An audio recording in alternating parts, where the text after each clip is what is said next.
गुरुकुल कुरुक्षेत्र की प्राकृतिक खेती केंद्र का अवलोकन करने पहुंचा उत्तर प्रदेश सरकार का उच्च स्तरीय डेलीगेशन। उत्तर प्रदेश के शिक्षा, कृषि एवं अनुसंधान मंत्री सूर्य प्रताप शाही बोले, ये केंद्र प्राकृतिक खेती का रोल मॉडल। कहा, यहां से मास्टर ट्रेनिंग लेकर इस विधा को उत्तर प्रदेश में शुरू किया जाएगा ताकि वहां के किसान भी लाभान्वित हो। कुरुक्षेत्र गुरुकुल की प्राकृतिक खेती केंद्र का अवलोकन करने उत्तर प्रदेश सरकार का उच्च स्तरीय डेलीगेशन पहुंचा, जिसका स्वागत हरियाणा प्रदेश के शिक्षा मंत्री कंवरपाल गुर्जर ने किया। डेलीगेशन में उत्तर प्रदेश के कृषि, शिक्षा एवं कृषि अनुसंधान मंत्री सूर्य प्रताप शाही, गन्ना विकास एवं चीनी उद्योग मंत्री लक्ष्मी नारायण चौधरी, राज्य मंत्री उद्यान कृषि दिनेश प्रताप सिंह, राज्य मंत्री कृषि बलदेव सिंह औलख, उत्तर प्रदेश सरकार के मुख्य सचिव कृषि उत्पादन आयुक्त, गन्ना मुख्य सचिव ने गुरुकुल कुरुक्षेत्र प्राकृतिक खेती का निरीक्षण किया। उत्तर प्रदेश के कृषि, शिक्षा एवं अनुसंधान मंत्री सूर्य प्रताप शाही बोले कि मुख्यमंत्री योगी आदित्यनाथ के दिशा निर्देश पर आज यह डेलीगेशन धर्मनगरी कुरुक्षेत्र आया है। यह प्राकृतिक खेती का रोल मॉडल है। यहां से मास्टर ट्रेनिंग लेकर इस विधा को उत्तर प्रदेश में शुरू किया जाएगा ताकि वहां के किसान भी लाभान्वित हो। गन्ना विकास मंत्री लक्ष्मी नारायण ने कहा कि प्राकृतिक खेती से किसानों की आय बढ़ने के साथ साथ पानी की बचत व पेस्टिसाइड मुक्त खाद्य पदार्थ आम जन को मिल सकते हैं, यानी फायदा ही फायदा, और ग्लोबल वार्मिंग व प्रदूषण से भी बचा जा सकता है। कृषि राज्य मंत्री बलदेव सिंह औलख ने कहा कि यह तकनीक किसानों के लिए बेहद लाभकारी सिद्ध हो सकती है। और ये लगभग ये बाढ़ का एरिया है सर, छोटा वाला बहुत हो जाता है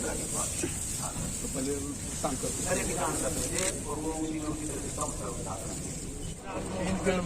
यहाँ तो बाहर आ रहे हैं, बस 2-3 महीने चल रहे हैं। हाँ सर, ओवर हो गया, ये और मैच्योर हो गया खेती। आपको बिल्कुल का नहीं पता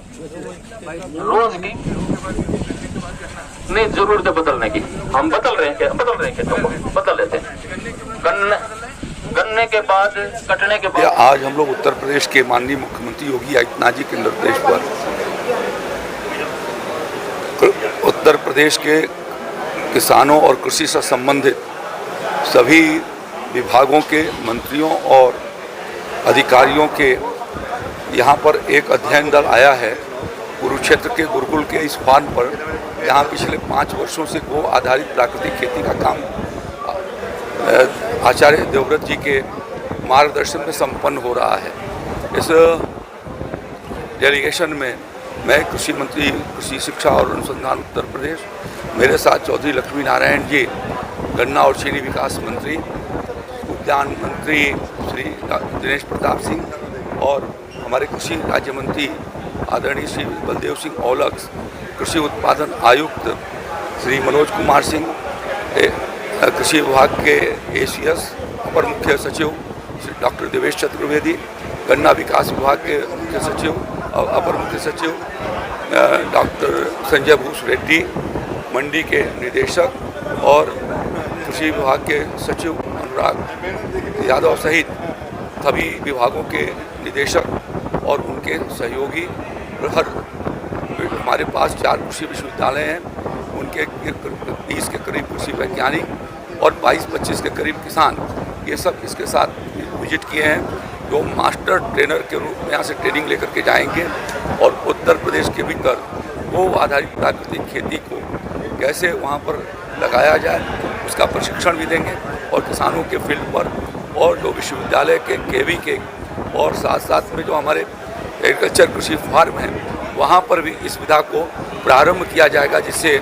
खेती की लागत को घटे और किसानों की आमदनी बढ़े। यहाँ आने के बाद सभी धान, गन्ना, अन्य फसलें, बागवानी, हल्दी, इन सब चीज़ों को देखने के बाद ये अध्ययन दल इस बात के लिए पूर्णतया सहमत है कि इस खेती से किसानों को लाभ मिल सकता है और उसका प्रयोग उत्तर प्रदेश में किया जाएगा। आचार्य देवव्रत जी हुई है, उसका तो संभव नहीं था। सैटरडे वहाँ सर हुआ, आज यहाँ ये प्राकृतिक खेती के एक मॉडल बन गए हैं। उन्होंने स्वयं गुरुकुल में प्राकृतिक खेती करके ये दिखा दिया है कि किसान की यदि 2 गुनी आय करनी है, ज़मीन को यदि ग्लोबल वार्मिंग से बचाना है, पानी को बचाना है, तो किसानों को प्राकृतिक खेती करनी ही पड़ेगी। आज हमने यहाँ धान और गन्ना देखा है, ऐसा धान और गन्ना कहीं भी नज़र नहीं आता। पेस्टिसाइड और उनके जो हैं, मैं भी किसान हूँ, मैं भी धान भी करता हूँ, गन्ना भी करता हूँ, लेकिन जिस तरह से प्राकृतिक खेती के द्वारा यहाँ गन्ना और धान की फसल देखी है, ऐसी फसल कहीं पूरे देश में देखने को नहीं मिलती। इसलिए मेरा सभी किसानों से और सरकारों से भी ये अनुरोध है कि पृथ्वी को ग्लोबल वार्मिंग से बचाने के लिए, पानी की